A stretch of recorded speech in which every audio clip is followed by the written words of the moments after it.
সাফল্যের সাথে কিন্তু একটা বিপদও লুকিয়ে থাকে। চলুন আজ সেটাই জানা যাক। সাফল্যের সবচেয়ে বড় শত্রু কিন্তু ব্যর্থতা নয়, বরং এটা ঠিক তার পরেই আসে।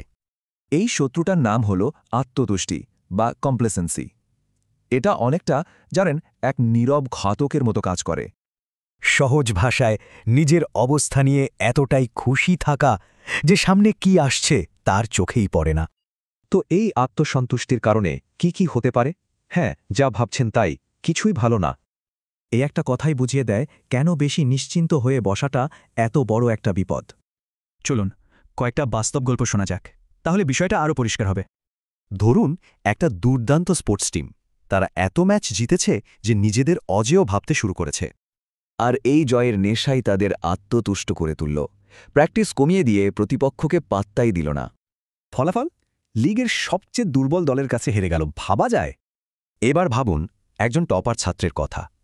ভালো রেজাল্ট করে এসে ভাবল, সব তো জেনেই গেছি।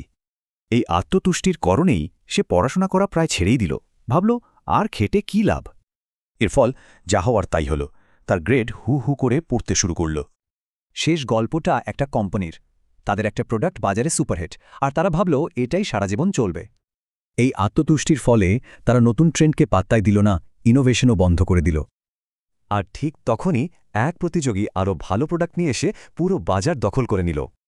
কিন্তু একটা কথা, এই শব্দটার সাথে প্রায় একই রকম শুনতে আরেকটা শব্দের কিন্তু খুব গণ্ডগোল হয়। দেখুন, কমপ্লেসেন্ট হল আত্মসন্তুষ্ট, আর কমপ্লেজেন্ট মানে অন্যকে খুশি করতে আগ্রহী। দুটো একেবারে আলাদা। আচ্ছা, এই কমপ্লেসেন্ট শব্দটা মনে রাখার কোনো সহজ উপায় আছে? হ্যাঁ, একটা দারুণ কৌশল আছে।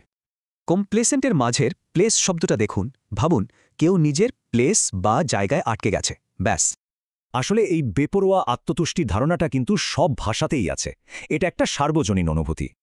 তাহলে মূল কথাটা কি দাঁড়ালো? সাফল্য ভালো, কিন্তু আরামে গা ভাসিয়ে দেওয়াটা একটা মস্ত বড় ফাঁদ। শেষ করার আগে শুধু একটা প্রশ্ন, জীবনের কোন জায়গাটায় আমরা হয়তো একটু বেশি নিশ্চিন্ত হয়ে পড়ছি?